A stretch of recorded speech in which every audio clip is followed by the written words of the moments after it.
হলুদ একটা রং, একটা আবেগ। কলকাতায় হলুদ ট্যাক্সিতে আমরা কম বেশি সবাই উঠেছি, কিন্তু এর ইতিহাস কি জানা আছে? তবে চলুন আজ এর ইতিহাসটা জেনে নেওয়া যাক। কলকাতায় প্রথম যাত্রীবাহী ট্যাক্সি চালু হয় ১৯০৮ সালে। এর প্রথম যাত্রাপথ ছিল চৌরঙ্গী রোড, আর সেই সময়ে ১ কিলোমিটারের জন্য ভাড়া গুনতে হতো ৮ আনা।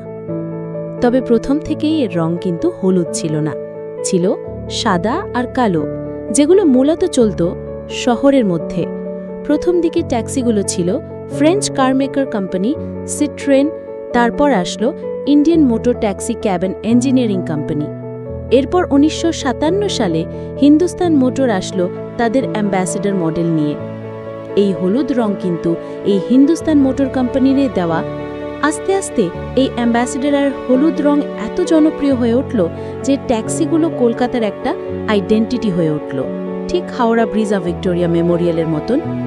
এর জন্য কলকাতা ট্যাক্সি অ্যাসোসিয়েশন এই হলুদ রংকে অ্যাডাপ্ট করে নিতে আর দেরি করেনি। এরপর এই হলুদ ট্যাক্সিগুলো ইউজ হতো লং ডিস্টেন্স ট্রাভেলের জন্য, আর সাদা কালো ট্যাক্সিগুলো ব্যবহার হতো শহরের ভিতরে যাতায়াতের জন্য। কলকাতার সুরেন্দ্রনাথ ব্যানার্জি ছিলেন প্রথম ব্যক্তি যিনি ১৯৩২ সালে ট্যাক্সি ড্রাইভার হিসাবে পারমিট পেয়েছিল, আর ২০০৯ সালে প্রথম মহিলা ইয়েলো ট্যাক্সি ড্রাইভার হিসাবে পারমিট পেয়েছিল শেফালি রয়। কিন্তু বর্তমানে এটি প্রায় অবলুপ্তির পথে, কারণ অধিকাংশ গাড়ি ১৫ বছরের পুরনো আর বিভিন্ন পলিউশন নর্মস পূরণ করতে না পারার জন্য সরকার থেকে সেগুলোকে ব্যান করে দেওয়া হচ্ছে।